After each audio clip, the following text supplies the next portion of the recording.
Mga katrops, welcome back ulit kayo sa aking channel Sports React PH at ngayon na ay pag-uusapan natin ang balitang bida nga daw agad si Josh Okogie sa flopping rules ng NBA at ang sinabi ni Stephen Curry kay Dillon Brooks.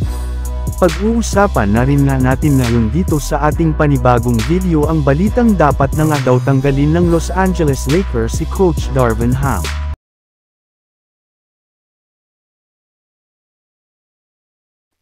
Kahit man nga mga katrops, kakasimula pa lang ng season ay ilang mga players na nga ang nasampulan ng mga referee ng bagong rules ng NBA patungkol sa flopping. At isa na nga sa mga bida dito ay ang player ng Phoenix Suns na si Josh Okogie na napatawan pa ng $2,000 o 113,000 pesos na multa matapos itong mag-flop sa huling minuto ng kanilang nagdaang laro kontra sa Golden State Warriors.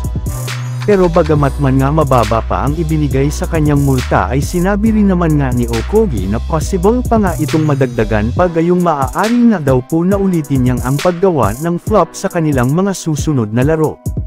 Kaya mukhang magagastusan nga talaga siya sa kanyang pinagagagawa ngayong season. Samantala pumunta naman tayo sa ating sunod na pag-uusapan ngayon sa sinabi ni Stephen Curry kay Dillon Brooks. Sa pagkapanalo nga mga katrops, ng Golden State Warriors sa kanilang game ngayong araw kontra sa Houston Rockets ay literal nga na pinaglaruan at pinagtawanan lamang dito ni Stephen Curry si Dillon Brooks gamit ang kanyang mga ginawang crossover move at three-pointer. Kaya dahil nga dyan ay tuwang-tuwa nga sa kanya ang mga fans lalo pat pinatahimik nga nito si Dillon Brooks. Pero sa kabila nga ng mga ginawa ni Curry kay Brooks sa kanilang laban ay mas nakafocus pa rin nga siya sa kanilang laban at kung papaano sila manalo.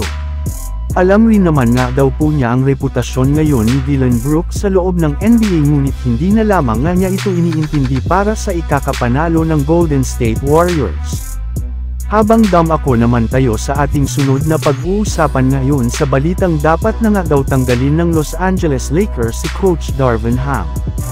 Pagkatapos nga mga katrops, na matalo ang Lakers kontra sa Kings ay marami nga sa kanilang mga fans ang sinisi dito ang kanilang head coach na si Darvin Ham na umamin rin naman sa harap mismo ng media na nagkamali siya sa kanyang ginagawang rotation ngayon.